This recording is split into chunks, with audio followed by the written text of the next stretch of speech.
Dorsey. He's a senior fellow at the S. Rajaratnam School of International Studies at Nanyang Technological University. Thank you so much, sir, for joining us on the program today. Now, the EU is tightening its demands, as we can see here. And as we mentioned, they haven't been able to agree on these three key issues. What do you predict will happen up until the December 31st deadline? Well, I wouldn't make a definite prediction, but I think what we're seeing is a level of high stakes poker. Neither side really wants a no-deal exit of the United Kingdom from the European Union. And the stakes are both economic and strategic. So I think you're going to see a real effort, but you're running against the clock, to try and create at least some framework that will allow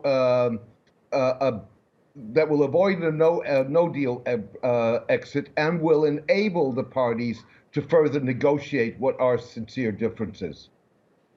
Well, Johnson has the support he needs from some cabinet members for a no-deal Brexit, but how do you think citizens would react, and what would the repercussions of a no-deal Brexit be for Britain?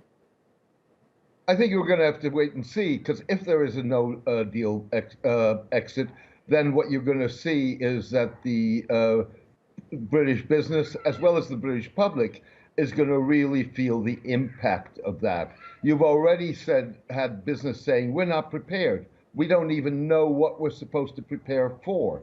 You've also had strategic setbacks with, for example, the US President-elect John Biden saying that he was not going to be signing any trade deals anytime soon. He wanted to look at it first, which dashes Britain's hopes for a speedy free trade agreement with the United States. So the impact is going to be severe, and I think only then do we know what the public response and potential backlash will be. Especially in light of the coronavirus pandemic, those repercussions would be severe. Do you think returning to the rules of the World Trade Deal in the case of a no-deal Brexit would harm the credibility of the whole Brexit process and, of course, of Boris Johnson himself? Well, obviously, Britain, by any definition, would not be able to be beyond the rules of the World Trade Organization. So I don't think that that is the point itself.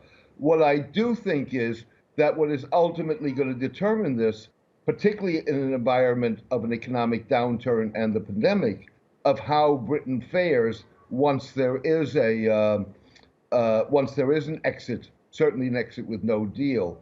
I think the other part of this is that you're going to see two phases of whatever agreement or lack of agreement is made. One is a phase of transition. So, with other words, both sides are going to have to adjust whether they agree to agree or whether they agree to disagree. And it will then take time to see how that adjustment plays out. All right, James Dorsey, thank you so much for joining us on the program, as always.